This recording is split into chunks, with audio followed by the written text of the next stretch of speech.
Εδώ βλέπετε ο Λάζαρος παλεύει με ένα καλό ψαράκι. Έχουμε ετοιμάσει εδώ και την απόχη μας, όπως μπορείτε να δείτε. Εδώ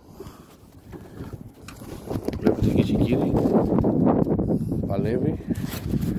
Εδώ σε λίγο πρέπει να τα ελέγχουμε όλα. Βλέπετε εδώ τη φάτσα του. Το παίζει βετεράνος. Περιμένουμε την απόχη μας. Περιμένουμε. Εδώ πρέπει να φτάνουμε στο νήμα.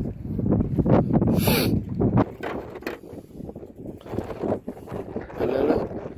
Μπράβο. Έλα ένα τέρας. Κόμπτε σε κάτω. Πέσε μέσα. Έλα, μη φοβάσαι. Πήραμε. Ο κύριος Μαγιάτικος.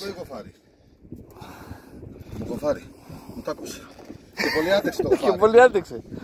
Το τάιραμπερ. Πολύ άντεξε. Λοιπόν, καλά κόμπει και έξω, έτσι. περίμενε λίγο, περίμενε. Μην κάτσε λίγο γιατί. Περίμενε λίγο, εδώ, βγάλε αυτά. Έλα, φέρ' τα λίγο εδώ, να μην κοπούμε. Ωραίος. Λοιπόν, για να σε δω τώρα, βγάλε το ψαράκι σου. Είναι πολύ δυνατό, κοφάρι.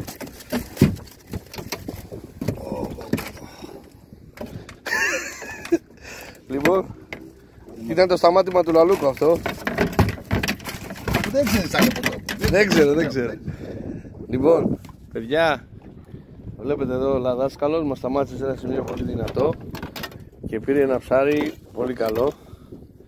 Βλέπετε, στο τάιραμπερ, τάιραμπεράς. Βλέπετε, τώρα το ξελαδώνει. Το πήρα πολύ κάτω, Στα παιδιά μου, σαν δεν πρόλαβα 10 μέτρα.